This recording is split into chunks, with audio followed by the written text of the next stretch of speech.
I think it's time to start. So, hello everybody. Today on our presentation, we would like to tell you about our mobile team and how this team is organized in our company.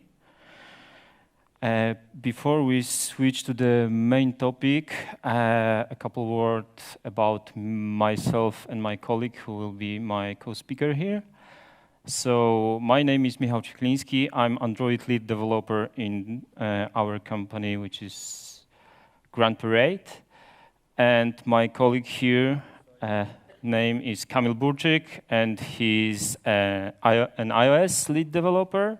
So we both are leading the whole team. So after the presentation, if you will have questions about the team, the company, either you can approach us at our company's stand at the main hall, or you can just contact us using those informations. Before we go to the main topic, to the mobile team itself, a couple words about our company. Grand Parade was established at 2011. It was a startup company. It was specializing in providing services for companies and companies which provides different services for gambling industry. So we were specialized from the beginning, and of course, the company is placed here in Krakow. When we was starting, we have not many employees, but for now, currently we have 250 employees, and the plans are that till the end of the 2017, this year, we will have 300. We work for different clients. Maybe those names won't tell you much, because here in Poland we don't have a gambling industry, but these are known in this specific area, which is gambling industry. So in 2016, Grand Parade was acquired by one of the greatest players on gambling industry, a company named William Hill. This is a company with traditions. It was established in 1934, if I remember well.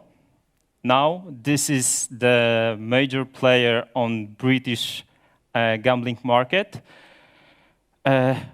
Just to picture you how big is this player, this is the second company in Great Britain as far as the amount of employees, and William Hill now hires at least 20,000 people in Great Britain and all over the world. This William Hill is not, is focused on the Great Britain itself, but it works also on a couple of markets around Europe, but also in the United States and Australia, and a couple of different localizations. Yeah. Because this is the major player, and just to picture it, I can tell you 4 simple facts which allows you to see how big is the company and how big is this industry. So as you can see on the slide, on average, we have 500 bets placed in a single second now. We have also 60 different type of events happening in all IT structure, also per second. We are daily. We are working on almost 160 terabytes of data, and based on all kind of our targets, which anybody can bet, we are doing 5 million changes on the price of bets every day. So, as you can see, these numbers are very huge. Yeah, this was about company. Now we switch to the mobile team. Currently, we have, I think, a pretty huge mobile team. We hire over 20 developers in 2 technologies. This is the iOS and Android. And yeah, the facts about the team. We hired 23 developers. One is currently pending, so it will be 24 in time. 12 iOS developers and 11 Android developers. We have 640 years with 124 years of experience. Yeah, we use at least 51 cups of coffee daily. We created so far over 7,700 lines of code in Swift and over 44,000 lines of code in Kotlin. Regarding the on-placed team, those 23 or 24 developers based here in Krakow, we are cooperating with other developers from other countries, and so far we have developers based in Great Britain, Gibraltar, and even Israel. So the team is huge, but the basic team and the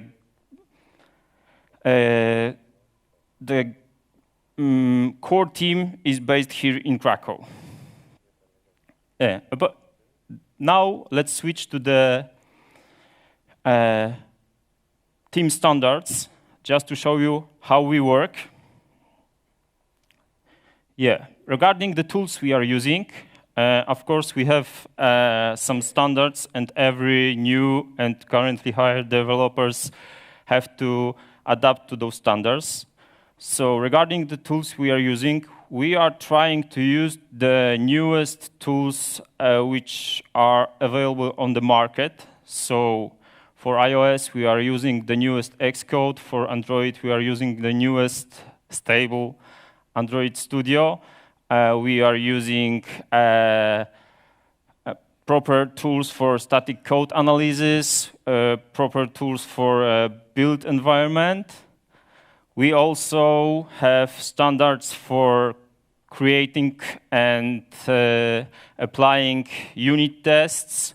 And currently in our mobile team, the standard is that all created code should be covered at least with 80% of tests. We also creating documentation for all our code which we are creating. There is one source of the documentation when anybody can find any kind of documentation for our code. We are also preparing integration guides for all our components and created code. Yeah, both for iOS and Android, we have a CI environment. For iOS, these are the bots. For Android, this is Jenkins.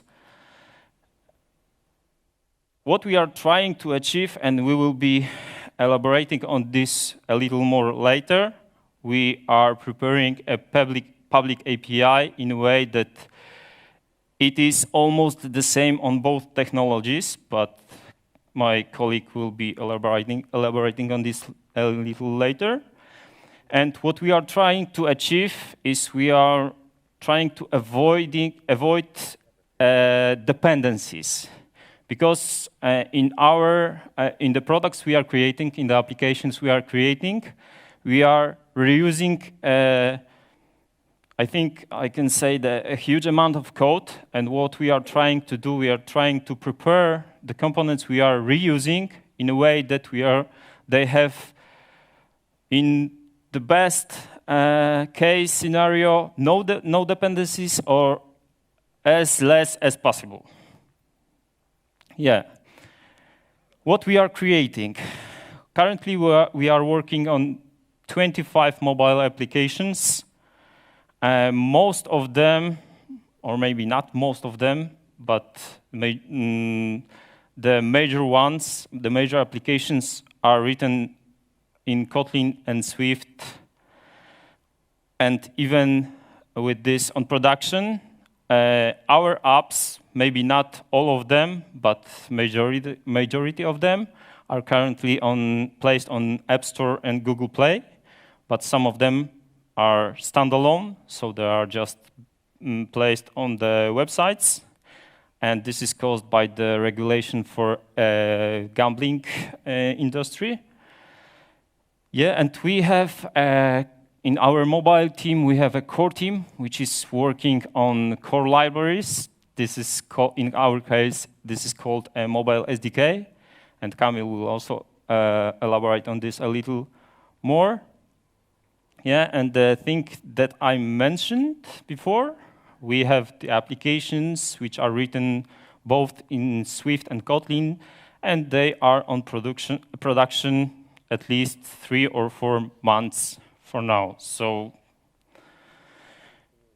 yeah, we were brave enough to put Kotlin written application in production. Yeah, our major products, which you can see on the slide, this is a Vegas and Bingo application.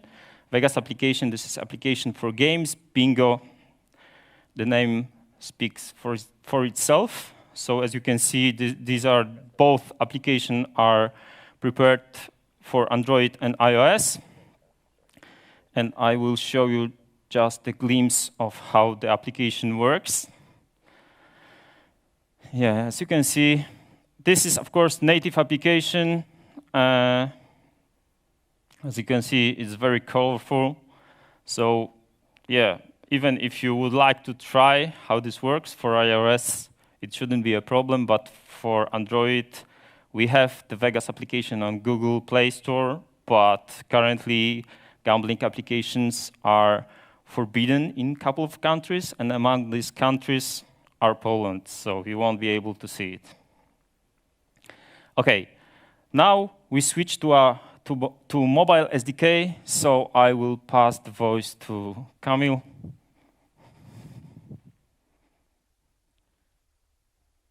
Thank you, Michał. So I have this privilege as being a leader of mobile SDK team, which is basically a core mobile team in our company. And what we are doing, we are providing common components for all mobile applications to use. And we are doing this natively for both iOS and Android.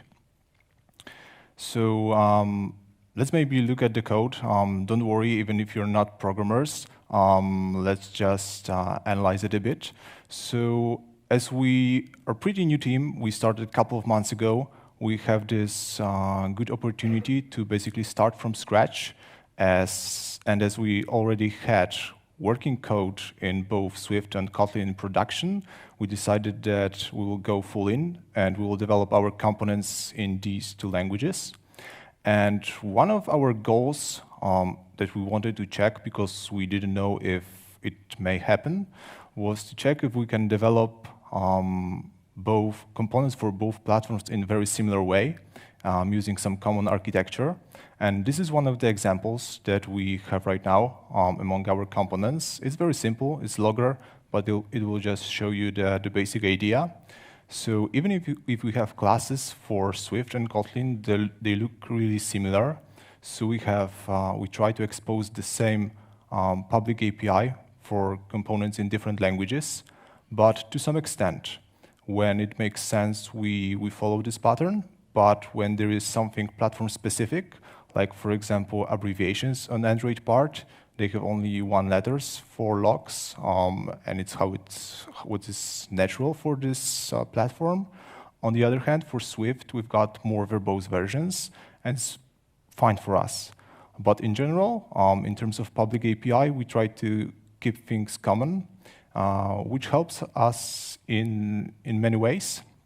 It helps us in testing, it helps us in thinking about stuff, in designing things, and it helps our QAs and in UI tests because they know how things behave, they know inputs, outputs, they know what to expect, and we may even sometimes track a common bugs that we found on one platform, and it occurs that this is the same behavior on the second one. So I know that you will probably ask what architecture we chose, and I would say it depends. We're not tied into MVC, MVP, MVVM, nothing like this. I would say that you should choose architecture that fits your needs in the best way.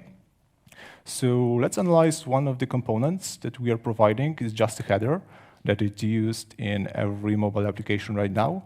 And this is what we actually get from the UI team. They provided a header for us, the designs, and it can be drawn in like 3 different styles. The first one is when you're not authenticated, you see login and register button. When you click one of these, you will be in some kind of processing state. And once you're logged in, you will see your account balance, you will see some messages, some badge value. So we were thinking among the platforms how we can model it. So we introduced something like state and named the states as unauthorized, processing, or authorized. And basically what you do when you are just tapping the button is changing the state. So if we have state, if we have actions that actually change the state, we end up with the architecture that is similar to Redux. And this is not something that is natural for iOS, or maybe not that natural for Android, but it works pretty well for this simple case. And since we are providing frameworks or components that are loosely coupled, we have this privilege of basically choosing the architecture for each component separately, the one that fits the needs of this piece of software in the best way. So let me tell you something about the mobile culture that we have in our company, but let's maybe think about what the culture is. So for me, culture is something, what people think and how they behave when no one is watching, which means it's not something that you will probably see or observe if you just stand on your developer and look at his hands, but this is all the discussions that are happening in kitchen. This is what people are doing when their leader, for example, is at the conference, or when they have just a free time. So I like to say that developers is basically the most intelligent species among all people working in IT. They have great ideas, and they can do a lot of things, so why not to trust them? So we did. We decided that we would like to dedicate 10% of their time to something like the Slack time. And this is basically the time where you can do your own projects. And these projects can be related to our company. It can be like tools that will help others, or it can be something to self-improve. If you want to learn new technology, you can just use this time. And this is as much as 4 hours weekly, so you can do pretty amazing things. I will just show you a couple of examples. So this one here is the application that helps us with interview process that was created by one of our colleagues. And it just displays questions.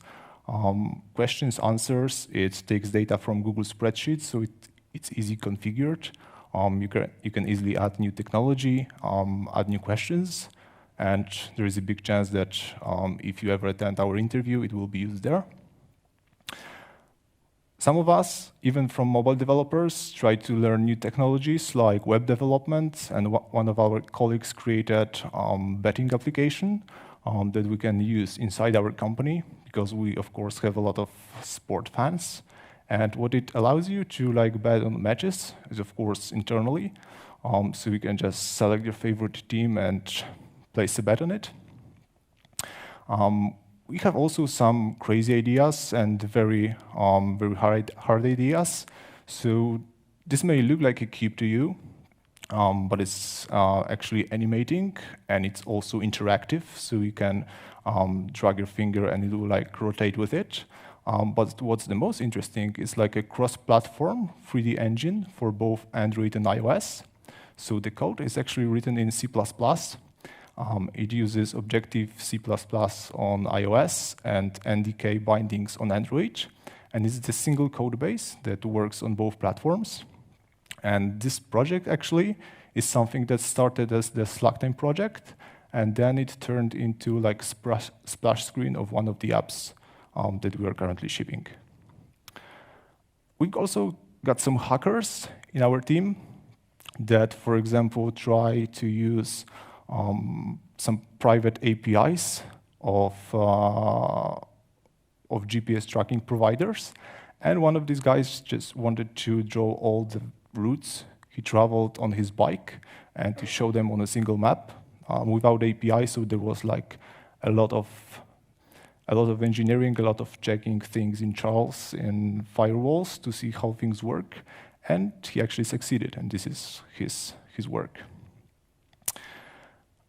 In our team, we follow the Agile practices, but I think what's the most important, that some of you, the ones who work in Agile, I think they value it a lot, but possibly some of you have bad experiences with Agile, or maybe have seen Agile before and it didn't work. And I've seen that in most cases when it doesn't work, it's probably because it wasn't introduced in an entire organization. Because Agile is not just the way how you develop code, this is how the culture of the organization, how organization works, how it functions. And unless it's introduced at every single level of organization, in management, among developers, among business, it won't work. So we've got this initiative in William Hill called Agile at Scale that is basically introducing Agile throughout the entire company. But let's see what actually we have in our team specifically. So, of course, as any Agile process, we have 2-week-long sprints. What actually matters is not how long your sprints are, but once you set a time, you should just stick to it. So if you decide that this is too long, 2-week-long sprints, it should be 2 weeks, because it helps you with planning, it helps you with estimations, it helps you with reporting to management when things may possibly be done. We follow daily code reviews, and for the ones of you who never tried it, I really encourage you to do. I know that you may have some fear that, oh no, someone will check my code, someone will comment it, someone will say some nasty things about this code. And yes, they do, but it's actually a good point, because this is the way when you learn the most, when you improve yourself, when other people improve. And what's most interesting, that sometimes reading other people's comments gives you a way to rethink what solution you introduced, and maybe there is a better way to do something. We also have daily stand-ups, and basically what we decided is that every single day we'll start every single day with code reviews, and once they are done, we go into stand-ups. So this is something that gives a rhythm to your team, and after these 2 events, you've got basically entire day to do the stuff that you're working on. And there are some meetings that are not daily, but weekly or bi-weekly. For example, one of these is retrospective. For those who also never tried it, it's a really powerful tool to know what's happening in your project, in your team, to know what's going on well, what's not doing well.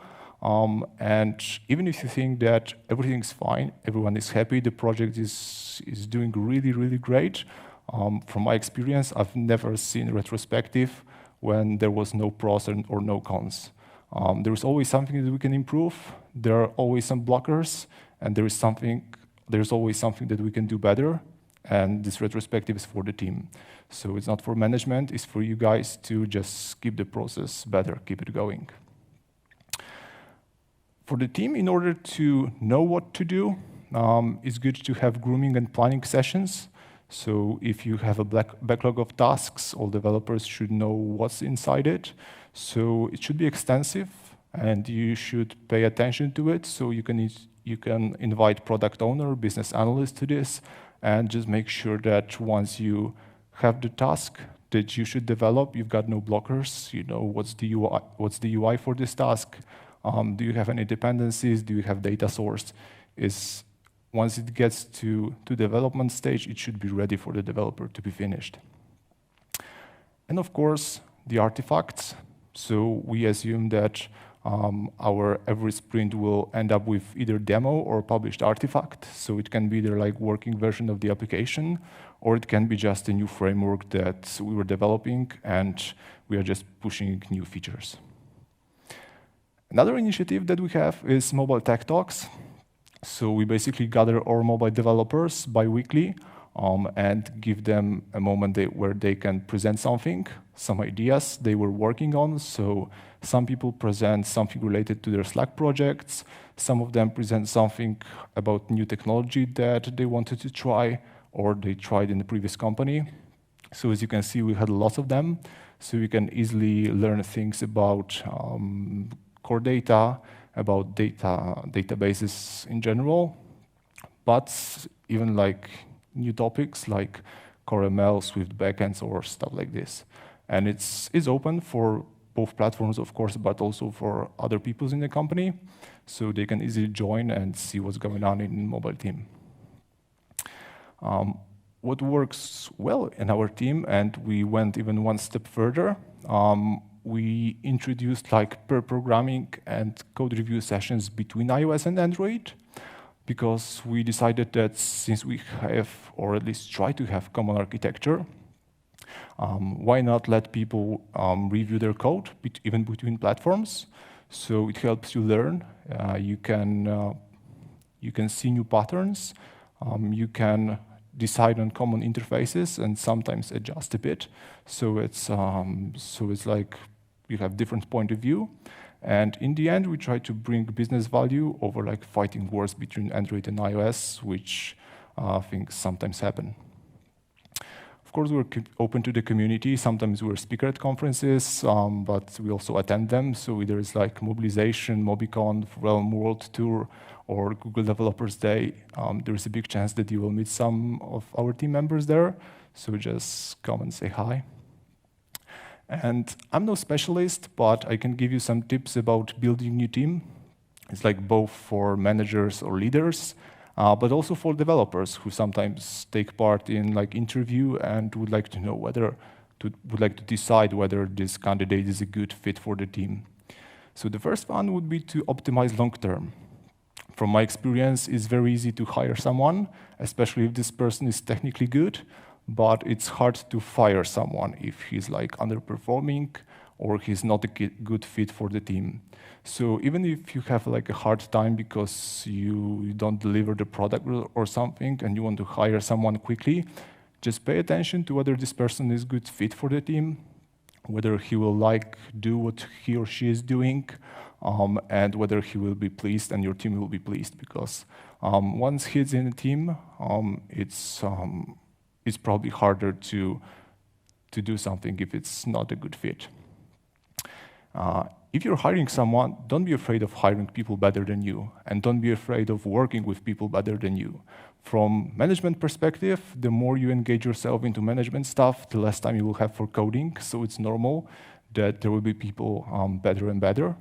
And from the other hand, from the development perspective, if there is someone really good joining your team, it's really valuable because you can learn new things.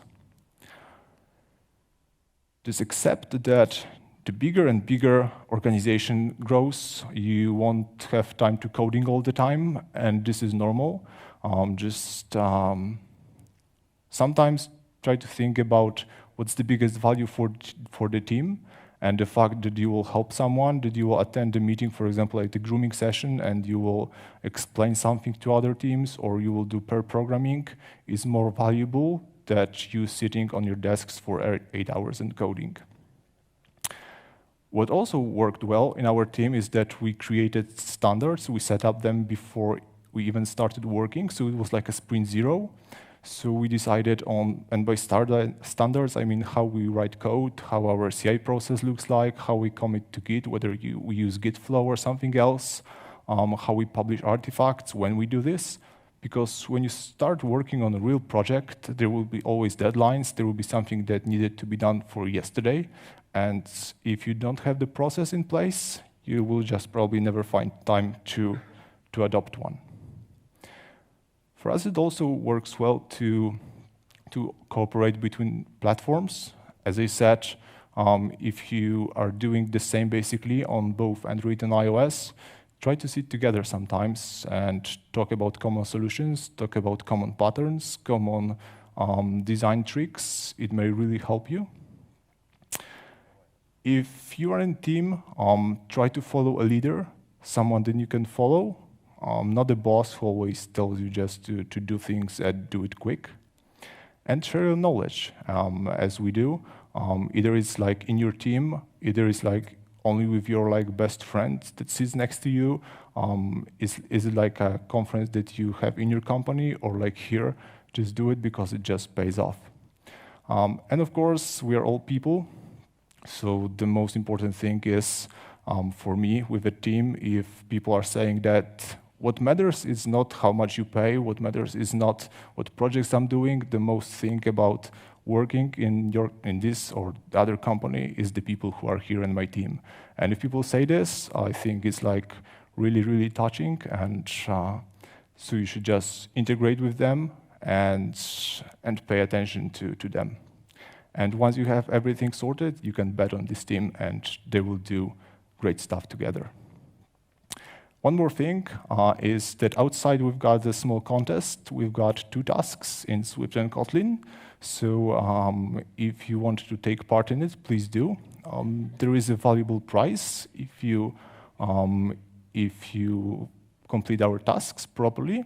And the results will be announced tomorrow at 2 p.m. So thank you very much, and let's go to questions.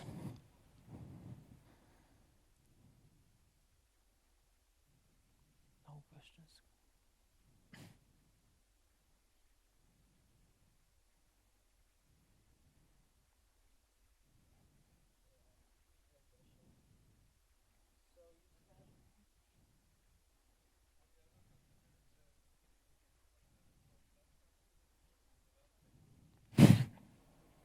Let's wait for the mic.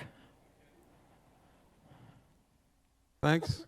Have you ever considered using a cross-platform tool for developing the same code base? Maybe I will repeat the question. Have we ever considered using cross-platform tools to deliver what we are doing, right? Yeah. Yeah. Yes, we did, of course. So if we try to like quickly analyze it, we can go either like with some web view related technologies. We can do with Xamarin. We can do probably with React Native. We did.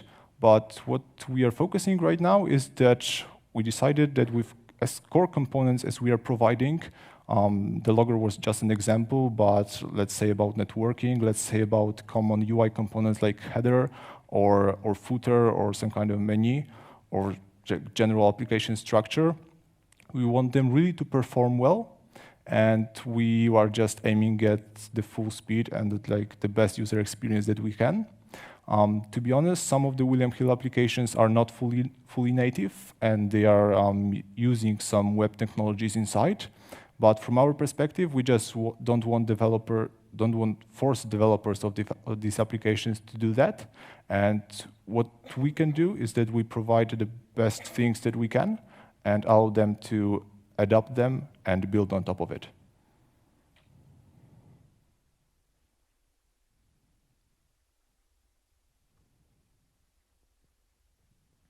I have a question about the daily code reviews. So you mentioned you're doing them before stand-ups. Yes, so we decided that we will do them as first thing in the morning. We even have like a Slack bot reminder that shouts to every single one of us that we should do it.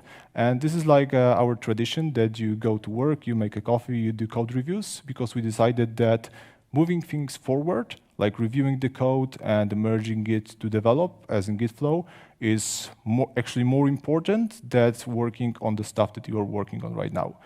The features that are finished are more important than features in progress. And we are not blocking other developers. Yeah, so the question on top of that, isn't it like a risk that when someone will open a PR after the stand-up, it has to wait till the next day? Yeah, so we don't limit ourselves. If there is something really important, of course, you can just ping a friend, as I said, interactions. Just go to the friend and say, okay, man, can you please review it for me? But it's like just a tradition that once we have our group in, let's say, GitHub, you just go there, check the merge request, and go one by one until it's either like merged or at least commented.